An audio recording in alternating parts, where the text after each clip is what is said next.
طلاق دینے کے تین طریقے ہیں، ایک کہلاتا ہے احسن، ایک کہلاتا ہے حسن، اور ایک کہلاتا ہے بدعی۔ سب سے اچھا طریقہ قرآن اور حدیث کے مطابق طلاق دینے کا احسن کہلاتا ہے، سب سے اچھا طریقہ ہے۔ کسی نے طلاق دینی ہو تو اس طریقے سے دے، اگر لاسٹ ریزورٹ یہی ہو طلاق کا، ورنہ تو گھر بنانا ہے، بگاڑنا نہیں ہے۔ دوسرا حسن طریقہ ہوتا ہے، اس سے کم بہتر لیکن یہ بھی اچھا ہے۔ اور تیسرے یہ والے طریقے ہیں جو سارے گناہ کے طریقے ہیں، اور یہی عوام میں رائج ہیں، جہالت کے اندر سب یہ گناہ والی طلاق ہی دے رہے ہوتے ہیں۔ اب حسن احسن طلاق کیا ہے؟ اس کی کنڈیشن ہے پہلی طہر میں طلاق دی ہو، دو حیضوں کے درمیان جو پاکی کے ایام آتے ہیں انہیں طہر کہا جاتا ہے۔ ایک حیض ختم ہوا، پھر پاکی کے ایام آئے، پھر دوسرا حیض آیا، یہ دو ناپاکی کے ایام کے درمیان جو پاکی کے ایام ہیں انہیں طہر کہا جاتا ہے، ٹھیک ہے؟ تو احسن طلاق میں یہ ہے کہ پاکی کے ایام میں طلاق دی جائے، ناپاکی کے ایام میں طلاق دینا گناہ ہے، طلاق ہو جائے گی لیکن یہ طلاق دینا ناجائز ہے، اور ناپاکی میں طلاق دی ہے تو رجوع کرنا لازم ہے۔ دوسری چیز ہے اس طہر میں وطی نہ کی ہو، جس طہر میں یہ اپنی بیوی کو سرکشی کی وجہ سے اور لاسٹ ریزورٹ کے طور پہ طلاق دینا چاہ رہا ہے، اس پورے طہر کے ٹائم میں اس نے اپنی زوجہ کے ساتھ جسمانی تعلق قائم، کیونکہ جسمانی تعلق قائم ہو جائے تو پھر زوجہ کی طرف رغبت ختم ہو جاتی ہے۔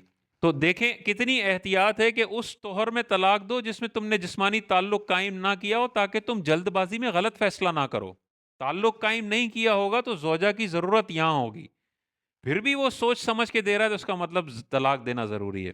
تو پہلا پاکی کے دنوں میں طلاق دینی ہے، دوسرا ان پاکی کے دنوں میں تعلق قائم نہیں ہونا چاہیے، تو اگر تعلق قائم ہو گیا تو نہ دیں، یہ والا پاکی کے ایام گزرنے دیں، اس کے بعد ناپاکی کے ایام آ جائیں گے تو ناپاکی کے ایام میں تو طلاق دے ہی نہیں سکتے، اس کو بھی گزرنے دیں، اس کے بعد جو پاکی کے ایام آئیں گے اس میں تعلق قائم کرنے سے پہلے پہلے طلاق دے سکتے ہیں۔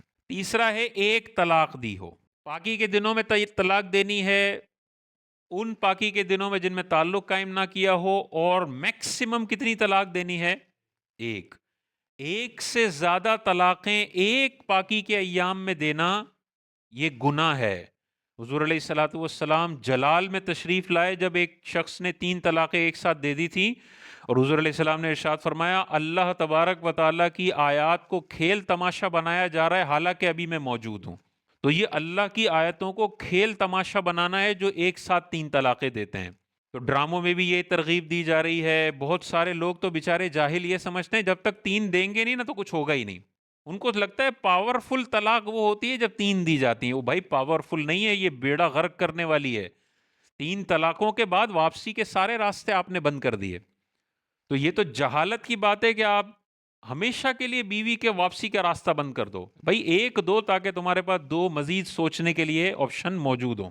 اور لفظ طلاق سے طلاق دینا، لفظ طلاق لفظ صریح سے طلاق دینا ہے، ٹھیک ہے نا، لفظ طلاق جیسے ہے۔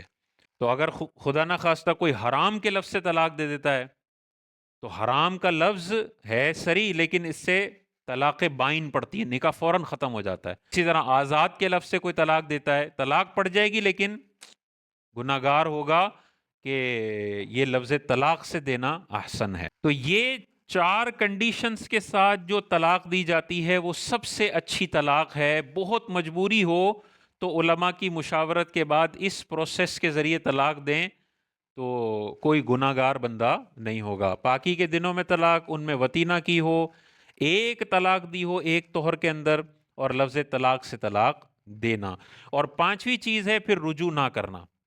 رجوع نہ کرنا مطلب اس کی عدت گزرنے دیں، اس کے قریب نہ آئیں، اس سے رجوع نہ کریں، اس کی عدت گزرنے دیں، جیسے عدت گزرے گی وہ نکاح سے نکل گئیں، اب کسی اور سے نکاح کرنا چاہیں تو کریں گی۔ ایک طلاق پڑ گئی، ابھی اس کے پاس کتنی طلاقوں کا اختیار ہے؟ 2 کا۔ اگر مستقبل میں کبھی دوبارہ اس عورت سے نکاح ہوتا ہے تو اب 2 طلاقوں کا اختیار اس کے پاس بچے گا۔ تو دیکھیں واپسی کا کتنا اچھا راستہ ہے اس کے اندر۔ دوسری ہے حسن طلاق، جس کی عورت کی رخصتی ہو گئی ہو، تعلق قائم ہو گیا ہو شوہر کے ساتھ، اس کو 3 طہر میں 3 طلاقیں دینا۔ کوئی اگر 3 دینا چاہ رہا ہے تو 3 دینے کا طریقہ کیا ہے؟ ایک طہر میں جس میں اس نے تعلق قائم نہ کیا ہو ایک طلاق دے، پھر یہ طہر پاکی کے دن ختم ہوں گے، پھر ناپاکی کے دن شروع ہوں گے، یہ ناپاکی کے دن ختم ہوں گے پھر پاکی کے دن شروع ہوں گے تو اس میں دوسری طلاق دے، پھر پاکی کے دن ختم ہوں گے پھر ناپاکی کے دن شروع ہوں گے پھر پاکی کے دن شروع ہوں گے تو تیسرے طہر میں 3 طلاقیں دے دے تو یہ طلاق کہلاتی ہے حسن۔ اس میں ہر ایک طلاق دینے سے پہلے اس کے پاس کم و بیش 20-25 دن کا ٹائم ہوگا سوچنے کا۔ پہلی طلاق دی، ابھی 20-25 دن کا ٹائم ہے، سوچ سمجھ کے غلطی کا احساس ہو جائے تو ریورس بھی کر سکتا ہے، اور اگر لگتا ہے کہ ٹھیک فیصلہ ہے تو دوسری طلاق دے دے۔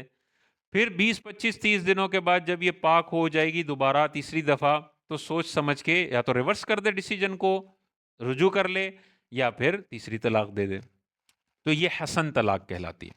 اچھا دیکھیں 3 طہر میں 3 طلاقیں دے، وطی نہ کی ہو اور رجوع بھی نہ کیا ہو۔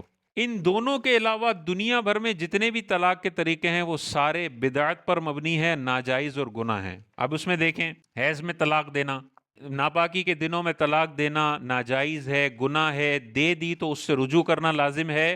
ایک طلاق ہو گئی ہے، اب دینا چاہتا ہے تو پاکی کے دنوں میں طلاق دے۔ دوسرا، ایک سے زیادہ دینا، ایک وقت میں ایک پاکی کے ایام میں ایک سے زیادہ طلاق دینا، یہ بھی بدعت والی طلاق ہے، ہو جائیں گی ایک سے زیادہ طلاقیں لیکن دینا گناہ ہے۔ تیسرا، لفظ طلاق کے علاوہ لفظ کنایا سے طلاق دینا، آزاد والا لفظ ہے جیسے، حرام والا لفظ ہے جیسے، اس میں طلاق بائن پڑتی ہے، نکاح فوراً ختم ہو جاتا ہے، یہ طلاقیں دینا اس طرح سے گناہ ہے، ناجائز ہے۔